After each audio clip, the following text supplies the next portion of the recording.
క్రైస్తవ శిలువ దీక్షకు 40 రోజులు. స్థానిక ఏబీ చర్చి నందు భస్మ బుధవారం అనగా యేసుక్రీస్తు శిలువ త్యాగానికి ముందు 40 రోజులు అత్యధికంగా శ్రమలు పొందుతారని, ప్రార్థనలు జరుపుతారని క్రైస్తవుల విశ్వాసం. దాన్ని పురస్కరించుకుని క్రైస్తవ ప్రార్థన మందిరాల్లో నేటి నుంచి 40 దినాలు ఆధ్యాత్మిక ప్రార్థనలు జరుపుకుంటారు.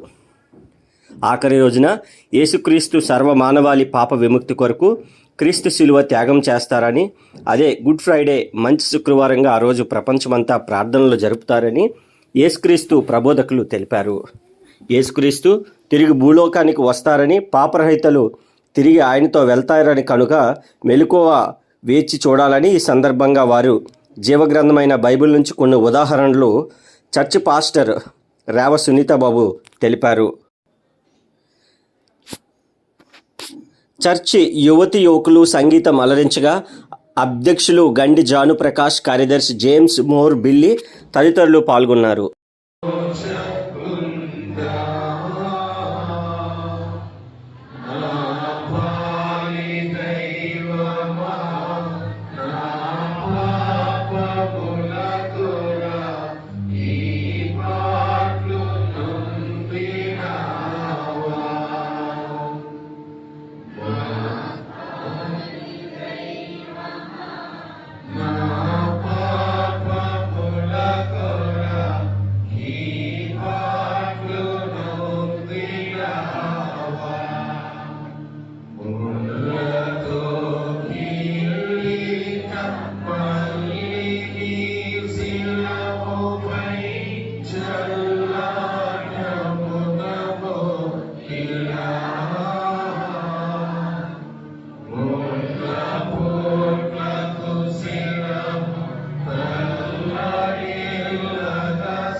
అందుకనే ఆయన కోరుకునేది ఏమిటంటే మెలకువ ఈ క్రైస్తవ విశ్వాస జీవితంలో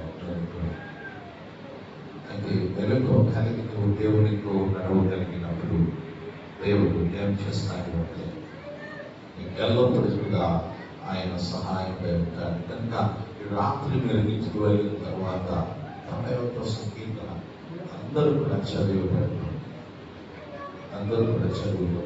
దేవుడు ఎలా మనలను సంరక్షిస్తాడు. దానిలో ఒకే ఒక మాట, అతడు నన్ను ప్రేమించాడు. తల్లిదండ్రులను ప్రేమించడానికి లేదు, భార్యను ప్రేమించడానికి చెప్పలేదు.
అలా చెప్తామా?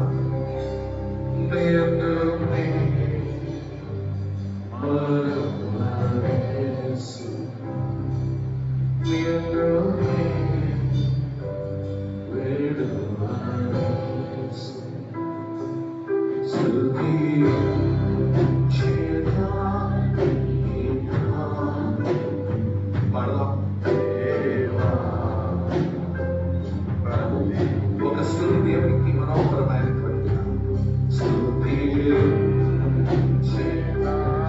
ఒక గానం దేవునికి ఘనమైనటువంటిది. మన రోజు తెచ్చిన సనలు పడతాం.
మనం అడుగుదాం. ఆయన అడిగి వాటిని అన్నిటినీ కూడా ఇచ్చేటటువంటి దేవుడు కనుక నోరు తెరిచి ప్రభువా నా